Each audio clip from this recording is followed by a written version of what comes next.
Datuk Seri, Datuk Mujahid Yusof dia mempersoalkan kenapa baru sekarang ni pas nak bantah Malaysia ni. No, sekarang ni isu je walaupun dia masuk tu, tapi sebenarnya kita semua pihak tak tahu pun. Kemudian apa yang jelas dibicarakan sekarang, kita buat waktu inilah. Soal saya, kenapa dia tak buat? Kenapa dia tak buat sesuatu? Kerana pertikaikan kami yang sebelum itu yang kita tak tahu pun, sekarang dia tahu apa dia buat. Sepatutnya dia pertikaikan apa yang kita yang buat, sebab kita tak tahu pun waktu itu. Dan kita sekarang ni sepatutnya dia kena tanya diri dia, apa yang dia buat waktu ini bila mahkamah diganggu orang. Sebab tu saya kecewa dari ni, sangat kecewa. Sebab Ya Allah, ya Tuhan kami, salahkan mereka, ya Allah. Amin. Sungguhnya mereka sedikit pun tidak boleh merubah kamu, ya Allah. Amin. Saya perkenalkan diri saya. Saya seorang peguam sivil, bukan peguam syariah. Saya bekas Menteri Undang-Undang Malaysia yang menjaga Parlimen Malaysia, menjaga mahkamah-mahkamah di Malaysia. So, tapi saya nak tanya, menteri-menteri, termasuk Menteri Undang-Undang dulu, dia buat apa? Ada yang katakan, saya tak tahu. Bagaimana boleh seorang menteri jawab tidak tahu dalam kes yang seberat ini? Ya, saya tegaskan ini, Tan Sri Ketua, kerana ada percobaan nak laga-lagakan seolah-olah kita menentang. Di mana yang kita tentang? Kes ini kes yang diputuskan oleh Dewan Undangan Negeri Kelantan, dicabar oleh Nik Alina yang mengatakan bertentangan dengan persekutuan. Maknanya Dewan Undangan Negeri tidak boleh berkeputusan, Parlimen tidak boleh berkeputusan, Perdana Menteri tidak boleh berkeputusan, bawa ke mahkamah. Dan sekarang ke Mahkamah Persekutuan. Bila dibawa ke Mahkamah Persekutuan? 25 Mei tahun lalu. Siapa yang perintah pada 25 Mei tahun lalu? Siapa Perdana Menteri? Siapa Menteri Undang-Undang? Ya, dan sekarang ini semua dibebankan kepada kita. Doa berjela-jela, hamun bukan main bagi menakutkan orang. Doa kepada siapa? Tak boleh doa kepada menteri yang bangsa itu. Pasal apa masa kamu menteri pun tak jalankan tugas? Itu 25 Mei. Baik. Kemudian Mahkamah Persekutuan memberikan kebenaran untuk memulakan prosiding. Bila? 30 September 2022. Siapa Menteri Undang-Undang pada masa itu? Mana menteri-menteri pada masa itu? Tak tahu. Mana mungkin seorang menteri dalam kabinet dalam kes seberat yang menentang syariah Islam, dia tak tahu. Alasan mudah. Kalau kita salah, kita tak tahu. Tapi ya, kita bersama lah. Saya tak ada masalah sebenarnya hari ini. Kerana dalam Majlis Kemajuan Islam awal tahun ini, Baduli Yang Mahmudah Sultan Selangor bersetuju untuk menubuh jawatan kuasa khas, mengkaji.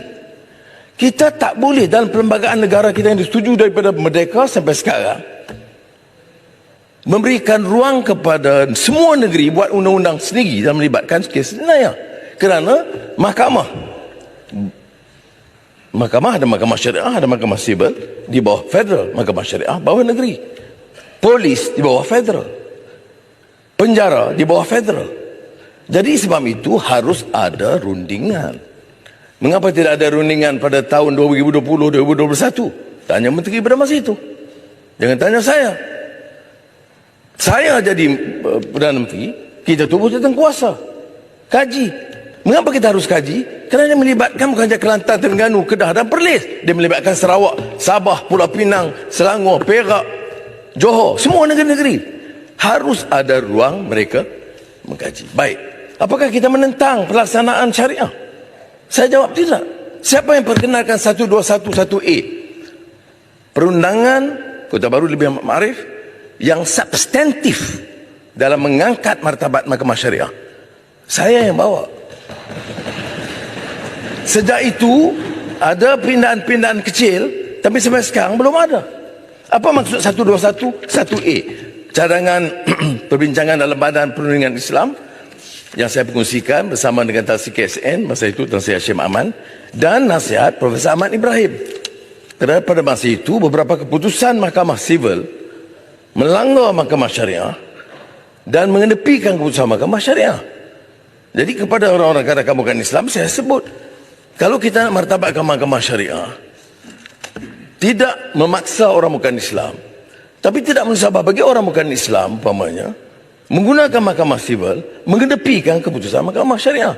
Maka jalan keluarnya 121 1A dalam kurungan. Maknanya memberi kuasa mahkamah syariah, tetapi tidak memberi kuasa kepada mahkamah syariah untuk memutuskan ke atas orang bukan Islam. Itu yang kita sepakati pada masa itu. Sekarang ada lagi pandangan mengatakan bahawa bentuk keputusan kuasa mahkamah syariah itu harus ditingkatkan. Iyalah, bawa dan perundingan. Jangan ini keputusan masing-masing negeri. Itu terserah kepada Mahkamah Persekutuan kalau dianggap teratur atau tidak. Tetapi jangan disinggung, kerana saya ambil alih bulan November tahun lalu, baru setahun. Kes ini sejak 2021 dan 2022 tidak ada jalan kuasa. Jadi tak usahlah dipolitikkan, ya. Dan jangan kita cemarkan perlembagaan. Kita bersumpah pertahankan perlembagaan. Nak pindah ada peraturan dan proses dan prosedurnya. Sementara kita semua akui, termasuk saya di sini, dan saya akan terang Jemaah Menteri hari Jumaat ini bahawa kita akan, malah ini sudah pun diputuskan, yang MKI yang dipengusikan oleh Tuanku Sultan Selangor dan dipersembahkan di Sidang Mahli Raja-Raja Melayu baru-baru ini. Kerana setiap pindaan yang berhormat yang menyentuh soal 153